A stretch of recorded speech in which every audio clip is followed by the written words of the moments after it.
Waktu zaman SD kita mengenal ada karangan narasi, ada deskripsi, ada eksposisi, ada argumentasi, dan ada persuasi. Ya. Nah, ini dipelajari dari zaman SD, SMP sebelum adanya kurikulum 2013. Kan kalian tahu narasi itu karangan seperti apa?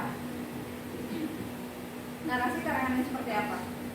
Yang isinya apa? Narasi. Isinya apa?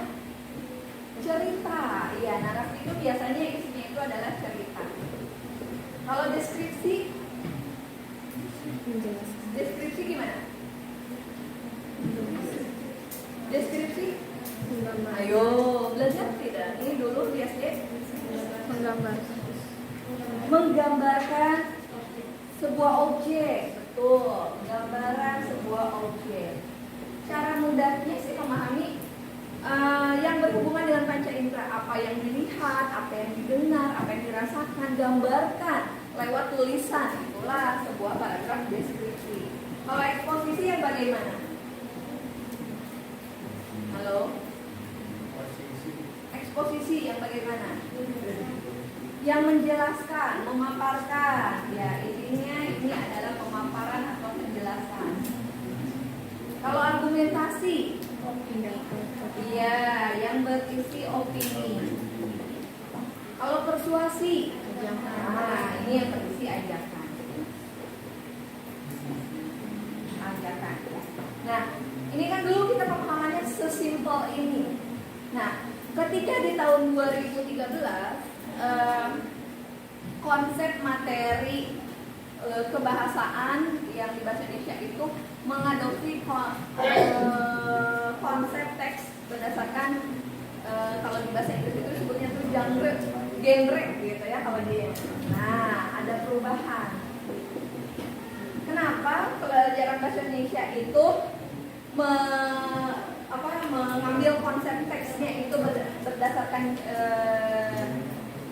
genre seperti ini karena mengikuti perkembangan dunia gitu ya. Nah, teks-teks itu kan banyak sekali. Jadi kalau sekarang pelajaran bahasa Indonesia dengan bahasa Inggris itu nyambung. Kalau dulu tidak terlalu benar-benar nyambung karena teks-teks yang dipelajarinya itu mirip. Nah, dulu yang kalian pelajari teks deskripsi itu ada bagian dari sini kalau itu buat korelasinya nih. Yang dulu deskripsi ini bagian dari teks LHO yang kalian pelajari di kelas 10 dulu. Masih ingat kan LHO, laporan hasil observasi. Kalian mengamati sesuatu lalu dibuat laporan observasinya yang di situ isinya merupakan teks deskripsi sebetulnya, tapi lebih detail dibuatnya kayak gitu. Terus ada teks eksposisi kalau masih ingat waktu di kelas 10.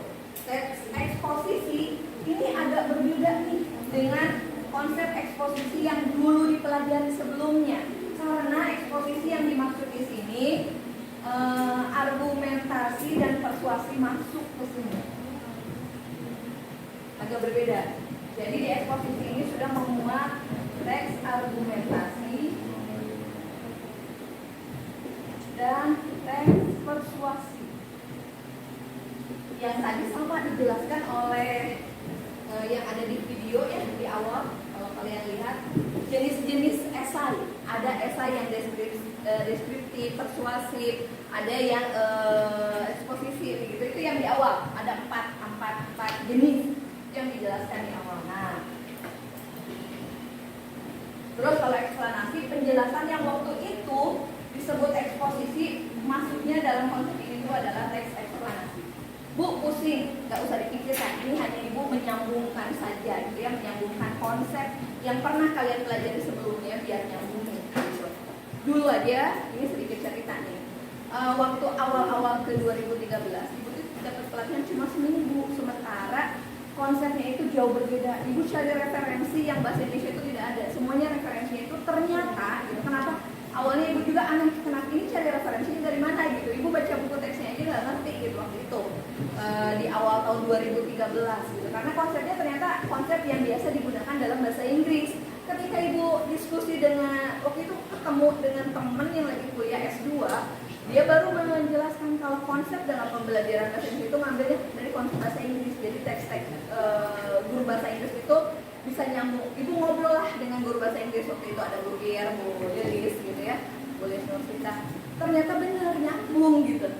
Oh, pantesan ibu cari referensi bahasa Indonesia agak sulit karena ada konsep bahasa Inggris yang masuk di sini. Jadi kalau sekarang kalian belajar bahasa Inggris itu nyambung dengan pembelajaran bahasa Indonesia, konsep teksnya itu sama gitu.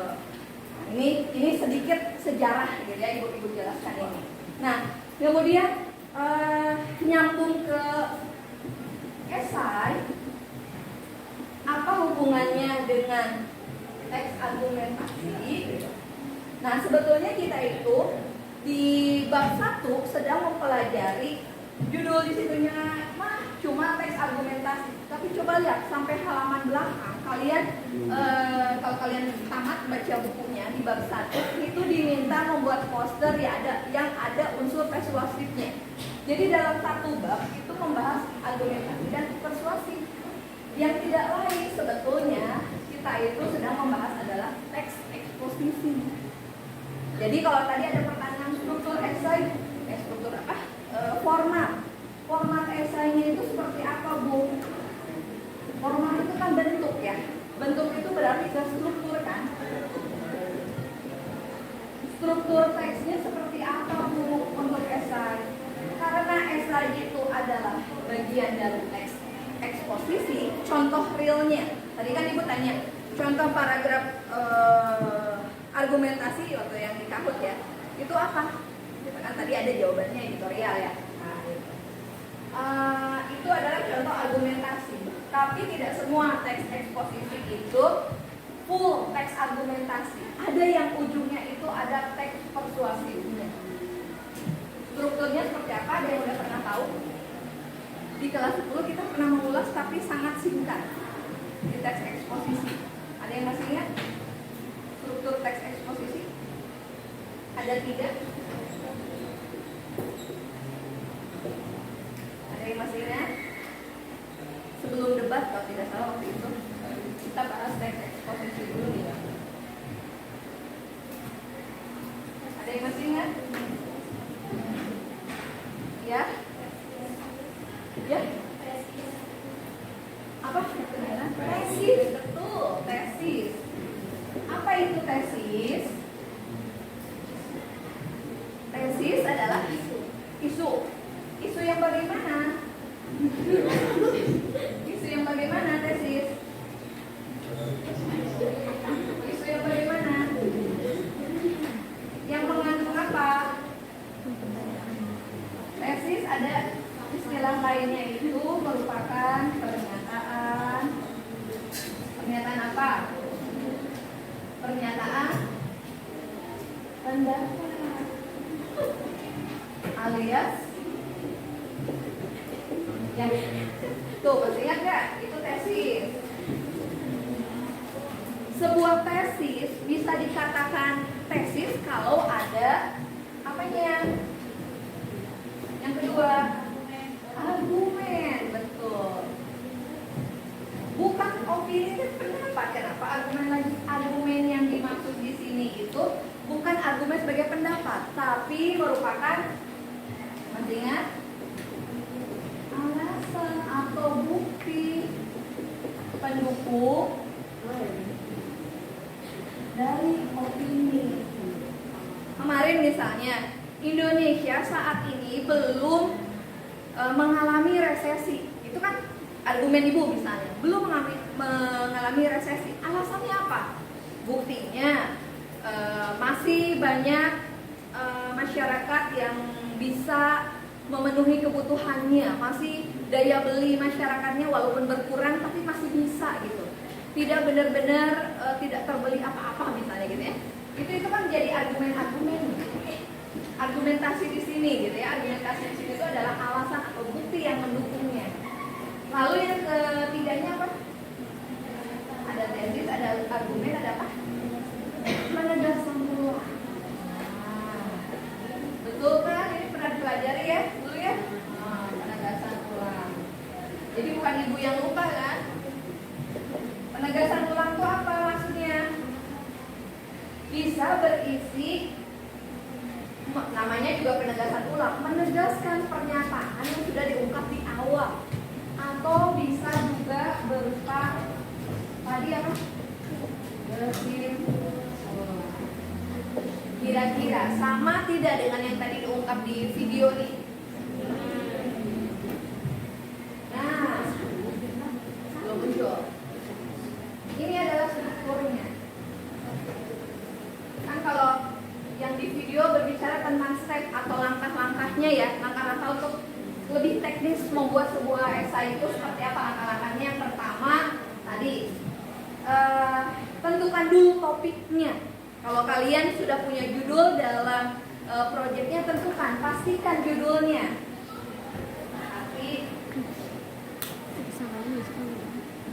pastikan judulnya, judul yang memuat tema dan subtema yang akan kalian jadikan bahan untuk menulis esai. Bu, dan saya kan materinya tentang pelajaran geografi, sosiologi, ekonomi gitu ya. Ada yang menggabungkan ekonomi dengan sosiologi, ada yang sosiologi dengan geografi atau apapun itu. Yang penting kalian pastikan judulnya yang mengandung tadi tema dan subtemanya itu apa dulu, pastikan. Jadi topiknya itu sudah pasti. Itu yang pertama. Yang kedua, tadi apa? Buat sebuah argumen, opini kalian tentang masalah yang kalian angkat, yang dijadikan judul itu, opininya apa? Tadi katanya sarannya jangan dulu googling, karena kalian pasti punya pendapat ya. Terlepas pendapat itu mau setuju atau tidak, namanya juga argumentasi. Kemarin kita sudah diskusi dalam sebuah argumentasi itu ada pro, ada kontra. Dalam memandang sebuah isu, kalian bisa aja pro, tapi bisa juga kontra. Itu sah-sah saja, asal kalian punya basis data, alasan, bukti yang mendasari opini kalian. Paham tidak nih sampai sini? Ya. Jadi boleh kalian punya opini A, B, C, tapi faktanya apa? Alasannya apa? Argumennya apa? Itu harus jelas. Jadi yang ketiga, sudah ada opini. Dasari opini itu dengan data, fakta, pendukung. Jadi kalian bahas temanya apa nih gitu ya, lewat penelitian yang kalian lakukan. Kalian baru menentukan judul, belum sampai observasi ke lapangan. Tadi kan setelah kamu punya argumen, teliti, riset katanya gitu ya, cari alasan-alasan kenapa kamu punya argumen ini. Memperoleh data, fakta-fakta pendukung ini lewat sebuah penelitian atau riset. Dengan kalian terjun ke lapangan sesuai dengan judul yang sudah kalian tentukan. Kalian menentukan judul temanya apa, berarti harus berkunjungnya kemana biar dapat data dan faktanya. Sampai sini bisa diikuti. Oke. Terus berikutnya apa lagi? Kan ini datanya. Jadi kalaupun nanti besok hari Rabu kalian perlu observasi ke lapangannya sesuai dengan sub-sub tema yang sudah kalian tentukan, pastikan kalian memperoleh data sesuai yang dibutuhkan oleh kalian. Jadi jangan dulu terjun ke lapangan sebelum kalian menentukan apa yang mau kalian tuju gitu ya. Nah, karena harus sesuai kan. Jadi sebelum ke sini, setelah kalian punya opini, kalian harus jelas nih tujuannya untuk riset itu mau apa gitu, mau mendapatkan data apa aja, sehingga kan ini juga harus jelas ya. Kalau tahapan ini sudah kalian lalui, baru kalian buat opini, lalu jangan di sini lah, di sini harus jelas tujuannya. Nah, jadi kalau ini sudah dilewati, jadi kalian jangan ujuk-ujuk langsung ke langkah yang ketiga sebelum langkah kedua dan ke satu ini sudah kalian miliki. Paham? Berarti besok nih, kalau tadi kan ada yang sudah punya topik, ada yang belum, ada yang sudah buat judul, ada yang belum fix judulnya. Pastikan dulu judulnya. Pastikan masalah yang mau kalian amatinya itu apa. Lalu kalian buat opini versi kalian, versi kelompok kalian. Nanti cari data di lapangannya itu sesuaikan. Pendapat kalian itu ada nggak data dan faktanya? Nah, berikutnya apa lagi setelah itu?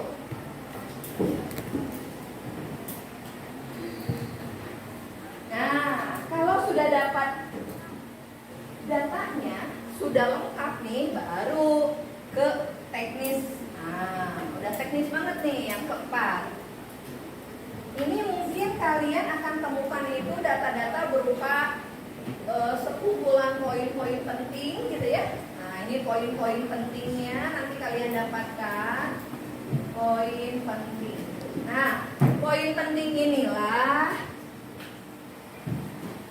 poin penting yang kalian dapat di lapangan yang nantinya akan digabungkan menjadi sebuah paragraf. Nah, ini udah ke teknis penulisannya. Masih ingat waktu Ibu menganalogikan ember itu ya?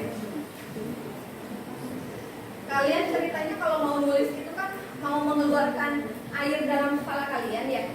Nah, kalau si embernya tidak terisi, bisa tidak kalian mengeluarkan air dari ember? Tidak. Makanya penuhi ember yang ada dalam kepala kalian dengan data dan fakta yang kalian peroleh dari lapangan. Sehingga nanti banyak nih poin penting atau bahan-bahan yang akan kalian ramu dalam sebuah paragraf. Paragrafnya bisa yang argumentatif, bisa yang persuasif. Tapi itu semua berarti kalian sedang menyusun paragraf atau teks eksposisi. Bisa yang cuma argumentatif aja, bisa yang persuasif. Memang bagusnya yang persuasif, sehingga kalian sudah ada himbauan, ajakan, gitu. Itu lebih bagus lagi. Terus udah ke teknis menulis. Proofread itu apa ya?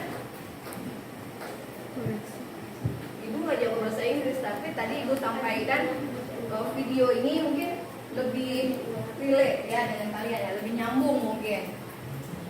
Membaca ulang atau mengecek gitu ya. Kan biasanya kalau kalian ngetik dari awal gitu, kemarin aja misalnya bikin kemarin itu apa? Bikin cerpen atau bikin sinopsis. Kadang kalau ngetik dibaca ulang ini banyak yang tipu gitu ya. Tipu terus ada nggak nyambung bukan ini maksudnya gitu. Kadang apalagi kalau kita ngetik sambil ngantuk, kadang apa yang kepikiran di kepala itu ketik ya. Iya kan? Kalau ditulis juga kayak gitu ya. Iya kan? Nah, itu harusnya dihapus. Ada dihapus, dicek ulang. Nah, itu maksudnya cek and recheck. Recheck. Yang terakhir, loncat nih ke awal, bahwa untuk bisa membuat ini semua harus ada planning atau ada rencana. Rencananya meliputi ini. Pastikan ini masuk dari bagian rencana. Jadi kalian nggak asal nulis, tapi nulisnya itu penuh perencanaan. Terakhir, yang ketujuhnya itu adalah kalian diminta, karena tadi ada data sumber yang kalian ambil, buat referensi gitu ya, sumber-sumbernya.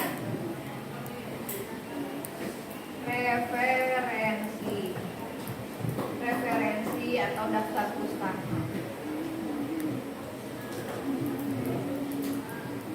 Nah, kalau berbicara formatnya harus ada unsur ininya. Cuma Bu, penyajiannya bagaimana? Penyajian esai itu ya memang lewat paragraf-paragraf. Jadi kalau mau disebut ya teks utuh aja, paragraf sebuah wacana. Beda dengan karya tulis ilmiah itu per bab ya, ada bab 1, bab 2, bab 3, bab 5 gitu. Ada seperti itu. Tapi kalau esai itu lebih ke seperti makalah lah, makalah. Mirip seperti itu. Tapi apa bedanya esai dengan makalah? Esai itu yang paling membedakan ada ininya. Nah, ada opini kalian. Itu yang menjadi poin penting dalam esai. Jadi apapun tema yang kalian ambil, kalian harus punya opini. Opini yang baik pasti didasari dengan data dan fakta-fakta penelitian. Sampai sini bisa dipahami? Bisa. Ada pertanyaan? Ada pertanyaan tidak? Sampai sini? Ya, gimana? Kalau misalnya untuk judul kan, kalau misalnya yang politik kita ini kan harus kayak minimal kayak 2 variabel sampai 3 variabel. Kalau misalnya untuk judulnya itu semua variabel yang kita ambil tuh harus tertulis langsung di judulnya atau gimana? Itu kan untuk penentuan tema ya, untuk penentuan tema atau judul. Untuk tema judul proyek kalian, karena memang ini ada kolaborasi antar mata pelajaran, memang kalian harus memilih subtema pelajaran A dan subtema pelajaran B. Kalau sekiranya itu memang bisa berhubungan, bisa berkorelasi, itu bisa kalian ramu dalam sebuah kalimat judul yang memuat keduanya boleh. Opsinya itu ya, kalau menurut ibu opsinya boleh bisa begitu, atau kalian buat judul baru yang mewadahi kedua ini. Paham tidak? Nah, karena itu gimana kreativitas kita sih kalau menurut ibu ya. Jadi dari 2 subtema yang dijadikan topik, kan kalau kalian melihat sebuah karangan aja atau sebuah teks aja, ada judul teks yang memang itu menjadi tema teksnya, gitu kan? Ada judul yang memang sebetulnya tuh nggak nyambung, judulnya itu beda, gitu, beda dengan keseluruhan dari teksnya, tapi judulnya itu yang memang unik, gitu. Paham nggak? Jadi pernah kalian menemukan sebuah teks yang teks itu, judulnya itu adalah temanya, tapi ada juga yang dari judul itu tidak menentukan temanya. Jadi boleh kalian cantumkan kedua judul itu dalam satu kalimat redaksi judul. Boleh juga kalian padukan keduanya menjadi buat judul yang baru. Ada lagi? Bisa dipahami nggak? Ada lagi pertanyaan? Ayo, yang belum paham-pahamnya boleh ditanyakan. Ada lagi ya? Ada waktu 5 menit lagi. Ya.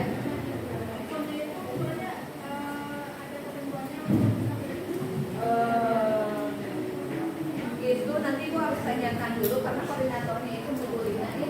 Untuk ketentuan penulisan, teknis penulisannya, ada uangnya dan sebagainya. Nanti coba tanyakan ulang kalau memang belum bisa itu bagiannya.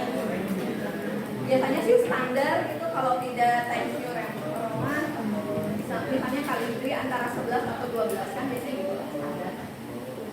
Tidak terlalu kecil. Ada lagi? Ada lagi? Kenapa? Oh iya. Ya, kalau iya gimana?